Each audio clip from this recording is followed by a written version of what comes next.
Hello everyone, welcome back. It's April 3rd, 2022, and you're looking at the finished product of a project that we've been working on for the better part really of about a month and a half, 2 months here, and that's extending our fence and building this new garden bed. That's why I haven't put up as many videos. So this is the finished product. It's snowing April 3rd. You know, it's always nice. I actually made a video too about the advantages of this though. So as much as it can be a bummer, there's some serious advantages for fruit tree growing to this long winter, late spring. But here's our finished product. As you can see, oddly enough, here's a few weeks ago. Weather was a lot nicer. Just kind of part and parcel for this year. But you can see what a mess. There's just stuff everywhere. We had a tree fall down, as you saw in our near miss video, that almost took our pawpaw patch out. And part of building this fence also involved removing multiple trees that were in the way. So, you know, that's the logs there for them. Here's kind of midway. You can see across the way there the framework done for the fence. Again, oddly enough, weeks ago, weather was much nicer. Here's a closer look at what you just saw as the finished product in the beginning. This is kind of like midway through. Again, this took about a month, month and a half. It was about 225 feet of fence, so it wasn't a small project. Here's another view of that garden bed you saw in the beginning.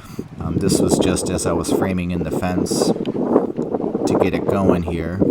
We ended up moving all the lilacs closer to the fence, but look at the mess. What a mess. That's when you have a tree fall and a major construction project all at once, there's a lot going on there. So here's the bed kind of in the middle. What I ended up doing was we had a split rail fence, so those are the split rail rails, and what I did was cut off the tapered part and turn them into landscape timbers. Now they're pressure treated, but you don't have to worry so much about that because the new pressure treated wood doesn't have any arsenic in it like the old stuff. So if you're concerned about the pressure treated being around edibles or gardens, all your new pressure treated wood doesn't contain arsenic. It hasn't since like the early 2000s, so it's not something to worry too much about. It is something I thought about though. But look at this mess out here. Just stuff everywhere. You know, as you know, when you do one project, it usually leads to multiple other projects.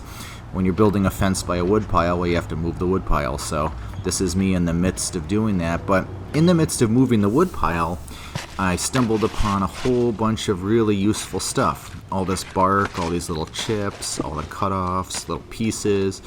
That's actually going to go in that garden bed you saw at the beginning as kind of like a pre-mulch.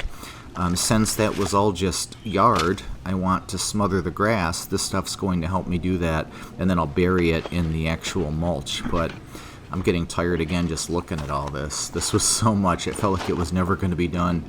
Again, that's why I haven't done many videos lately. In between this and, you know, working our actual jobs, it's been quite a lot of work. That's where we're going to put all the small pieces where I just pointed. But yeah, these big pieces of bark, don't throw them away. They're fantastic mulch. When you buy mulch, a lot of times it's something like that, just kind of crumbled up. So all of that bark is going to go underneath our mulch in our new garden bed, and that will sort of set the stage for the smothering of the grass, and then we'll cover it up with the show mulch. A lot of times when you're homesteading, gardening, whatever, a lot of times one problem will solve another problem. So we have a problem here. We have wheelbarrows loaded of this junk. What are we going to do with it? Not the wood, but all the little pieces and chips. We'll put them in the garden bed. That's a maple. There was a big dead piece hanging over, so we ended up with even more logs. So here's this is today, April 3rd, Sunday, snowing. And this is me kind of in the process here. So I've moved all of that miscellaneous kind of junk and also a bunch of leaves that we had left over, dump them in here on top of the grass. Again, it's kind of a pre-mulch. The idea here is it's just going to be kind of the first layer. Rather than use landscape fabric. I do use landscape fabric sometimes, but it tends to compact the soil a little bit. This will break down really nicely. So you can see the show mulch, and I'm just basically burying this stuff as I go. So I'm going to just carry through. I've got about like 30 bags of that mulch. Probably won't need all of it, but I'm going through and just burying the pre-mulch. So here we are back to the finished product. Came out pretty good, I think. Landscape timbers, our old split rail fence with the tapers cut off.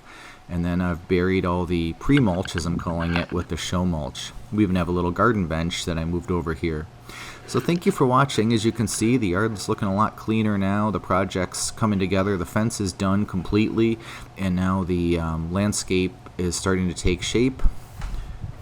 Thank you for watching, and we hope to see you again soon.